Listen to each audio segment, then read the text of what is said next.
Good morning, ladies and gentlemen. Today I'm here with my group.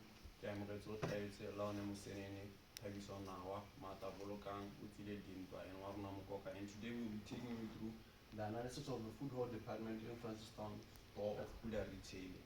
In this presentation, we're going to be touching on a few things such as performance comparisons, department contributions, monthly revenues, and so on and so forth. But firstly, I'll be taking you through the performance of food halls in Francistown from August 2023 to July 2024. So as you can see in this line chart I have prepared for you, starting from the month of August, we see a steep rise in performance, and we believe that this steep rise was caused by the harvest season. As you know, during the harvest season, there's more fresh produce, so customers enjoy fresh produce in food halls.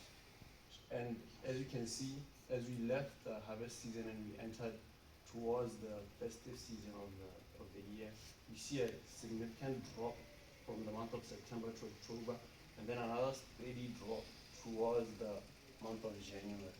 So, and we believe that this was because of the festive season. During the festive season, mostly people are at their home villages, or they don't go out to stores that much.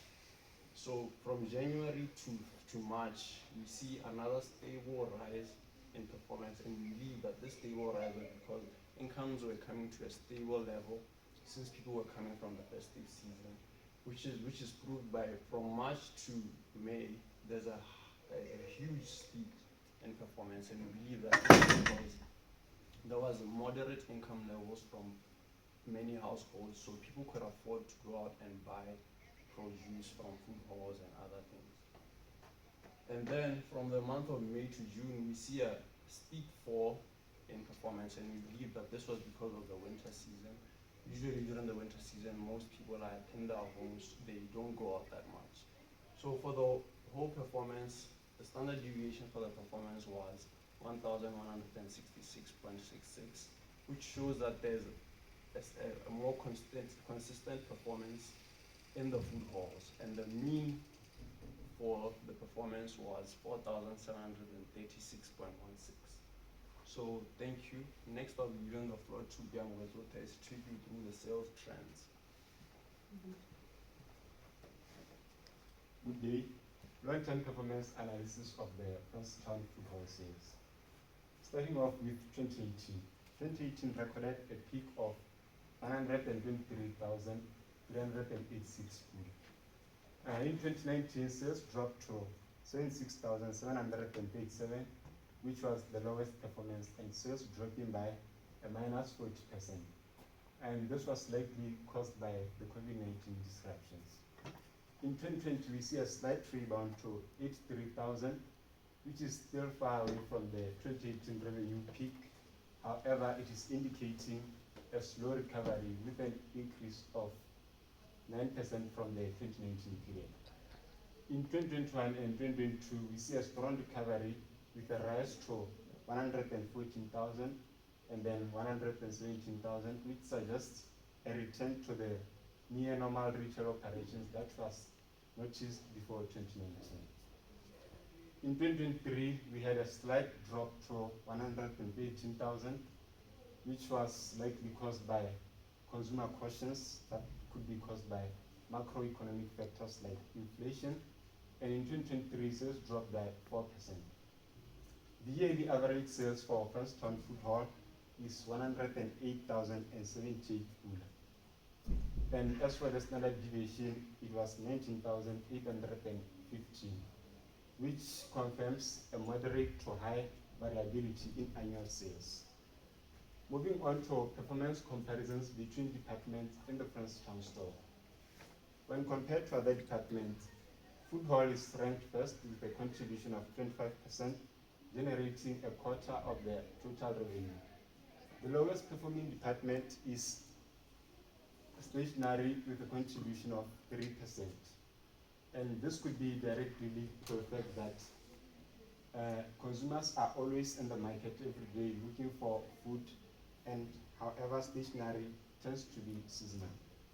And next will be Thabiso Nawa with the departments across stores.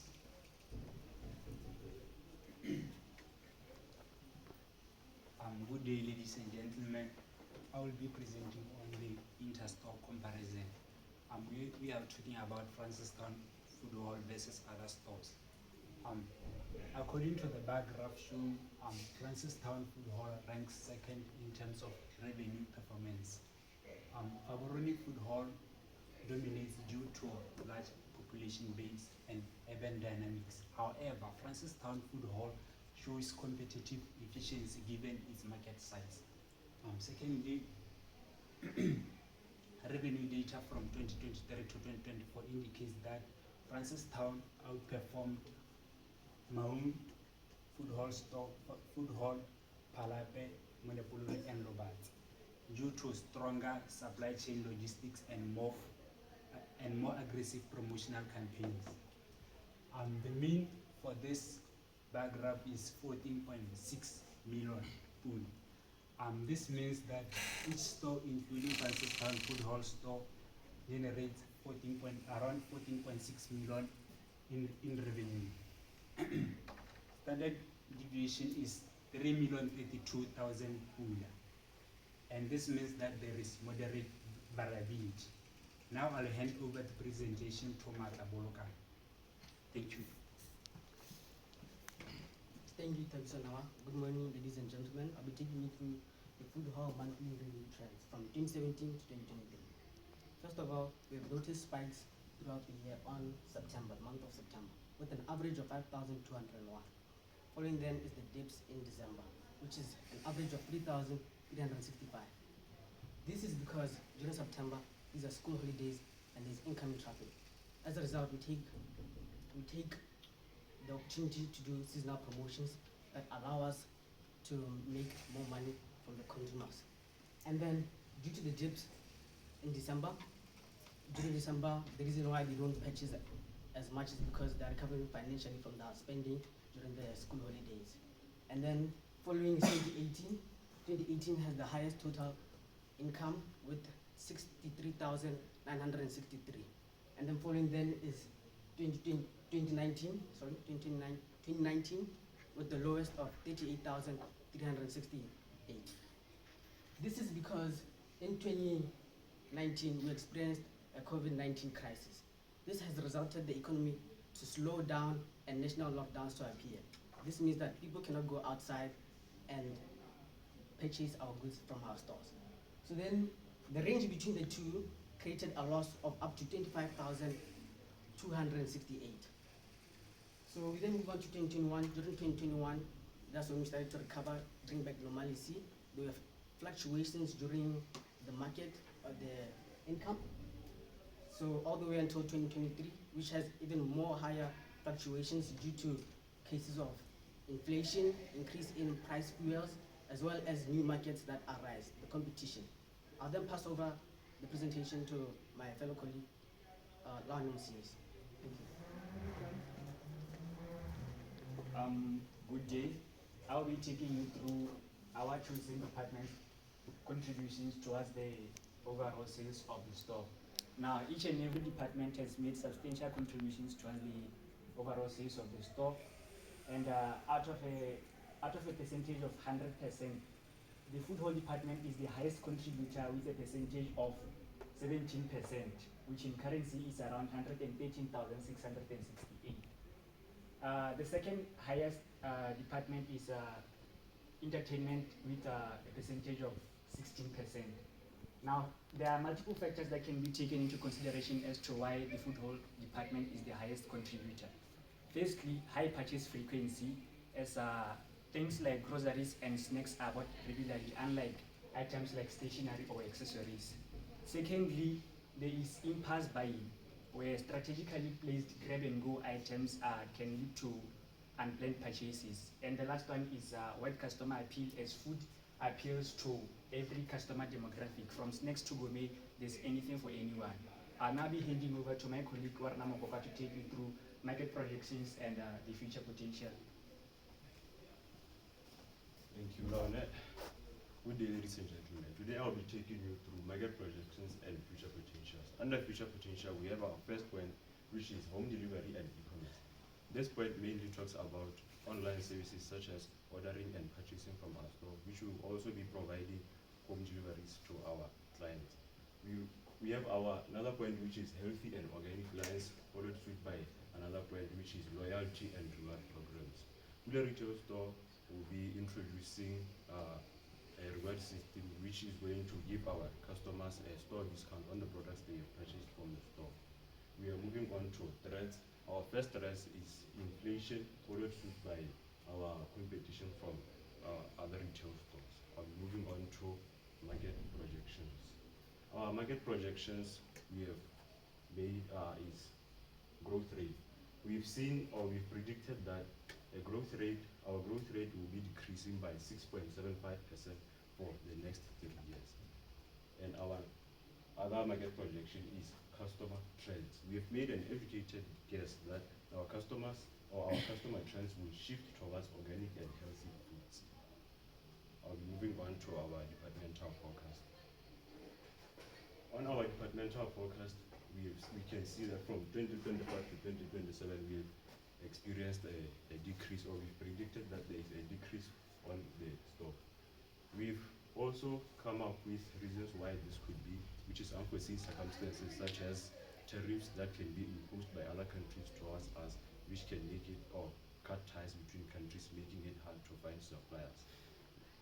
Another point could be inflation, as inflation is also considered an unseen circumstance, as high inflation can lead to high price increase, meaning more or less people are going to be purchasing from our store. Thank you, ladies and gentlemen. I'll be handing over to Witsileni. Oh, thank you, Warnamobaga. Ladies and gentlemen, I'll be taking you all through the SWOT analysis. So for our students to have wide customer base, because Francistown is a city and most people stay in cities rather than villages, so which means the customer base is a lot. We also have high demand for products, so the higher the customer base, the higher the demand for products. And also have convenient locations, since now most retail stores are located in the center of the city and are easily accessible by many people. Now for our weaknesses, we have excessive operating costs, which includes staffing, and also ordering the goods that will be provided by the food hall. Also have poor customer service. As you know that people have different moods and also they work in various circumstances. So a person's mood can be affected and also affect the customers. Now for our opportunities, we know that the festivals are always increasing. That always festivals are going to take advantage of those so that the food department can also increase its sales. And also online buy platforms, since many people nowadays love technology, so they'll be able to order online and also delivery will be provided. For our threats, higher competition, just like my fellow colleagues or prior colleagues have stated, that competition is always there. Just like any other supermarket, the Fuller Retail also encounters competition. Also have inflation, which is forever changing because the government is the one that decides the inflation rate. Now for our growth strategies, how we are going to grow as the food hall department in Francistown. So we're going to have loyalty and rewards programs so that we can prompt buying and also give discounts so that we can also increase our sales. Also have increasing awareness through collaboration with various organizations and also with influencers, because people these days love to purchase products which have great feedback or the feedback that they've gotten from their peers or their trusted organizations. Now, ladies and gentlemen, with that being said, Group 4 rests its case. Thank you. All right, thank you very much. That was a nice presentation. Ready for the questions? Yes, ma'am. You can all go to the front. So I have 4 questions for you. The first 2 you already know, right? When are they in the first way? Okay, so my first question is on the performance of your department from the first diagram, from August 2023 to July 2024. So looking at your performance, what would you say are the positives, as in what went well during this period that you can report on regarding performance? Okay, I think regarding performance, the positives that we probably have encountered are from, as you can see, we would probably be looking at the peaks of performance, which is between the month of August, September, and March and May. So the positives from that would be, you can tell that consumers are more inclined to going to our retail store when there's fresh produce in our stores. So that is a positive, because if you take fresh produce and you put it in a store and people buy, and then you keep buying, as we keep buying, you can tell that it's very, very positive.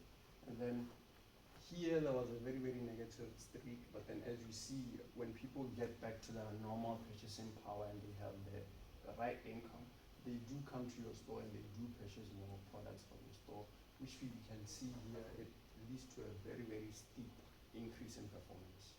Okay, any additions to that answer? Okay, if you are good, then can you speak about the challenges during the same period? Any negatives that you encountered?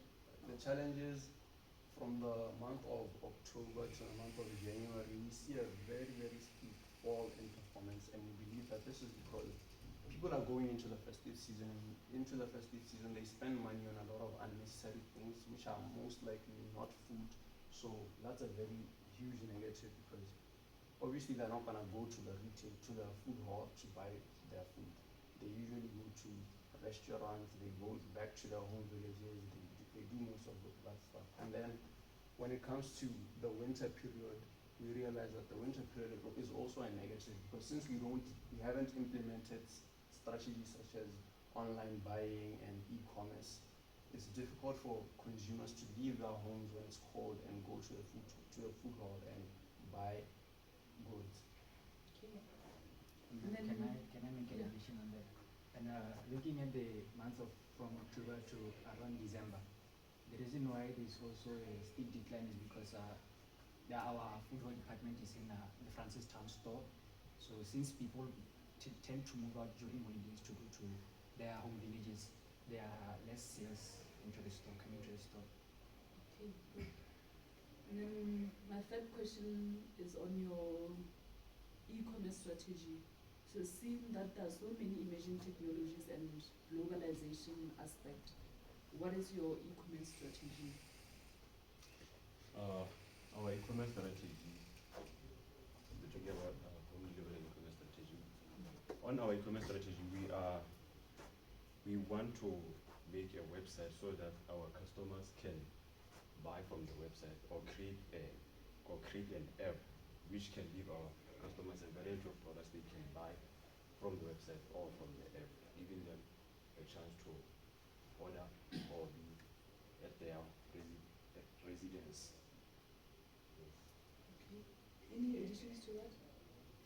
Okay. My final question is on the lessons learned during this 7-year period.